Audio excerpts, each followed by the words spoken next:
Let's unite in our minds, our hearts, and spirits with a shared goal, the mission of a soul winner. The objective of our God's message this morning is to empower, inspire, and motivate to be a disciple makers. So what determines our eternal purpose?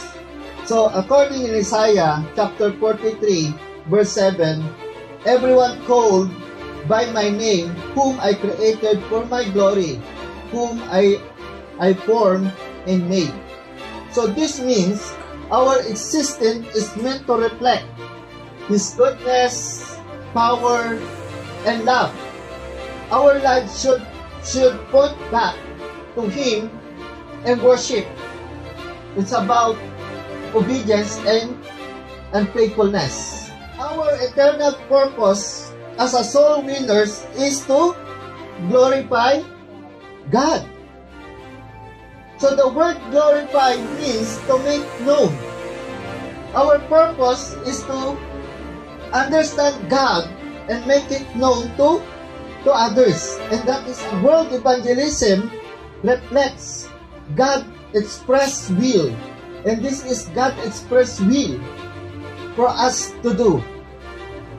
And this is the will of God for us. Spiritual redemption demonstrates the activity of God.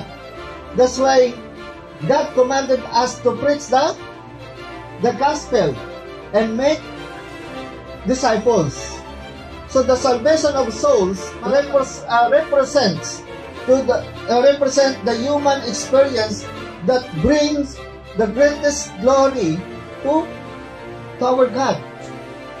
That's why having a relationship with God at being saved by God and loving God, our primary purpose is to help the church to achieve its eternal goal of glorifying God by revealing Him, by revealing God to a lost and dying world.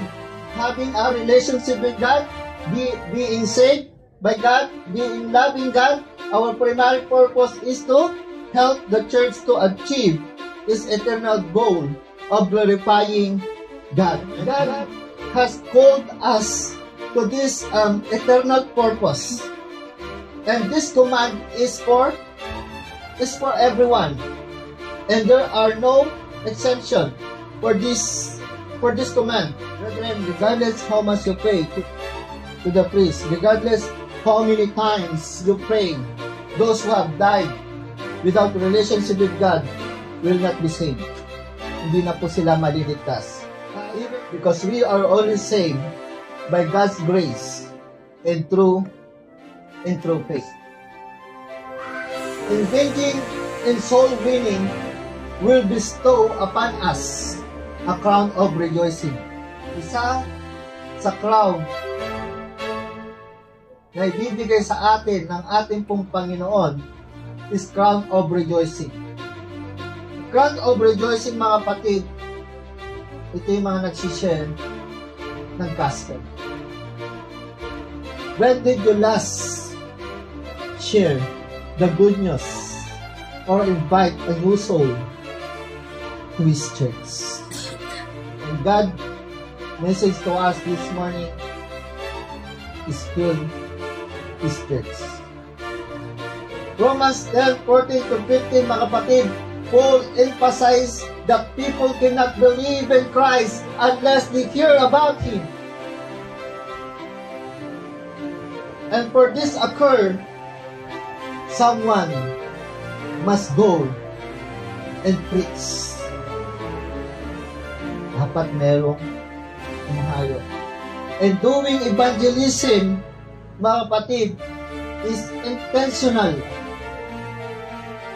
Someone must go and preach. Whom? Sino? To those who have eternal life.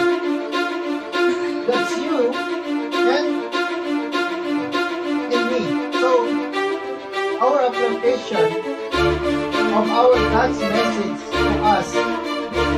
Our primary purpose is to assist the church in fulfilling its eternal goal and objective. And what's that eternal goal? And what's that objective? Glorifying God by boldly making Him known to a lost world. Brethren, moving soul winning, each soul you bring to God, you bring to Christ, brings eternal joy and heavenly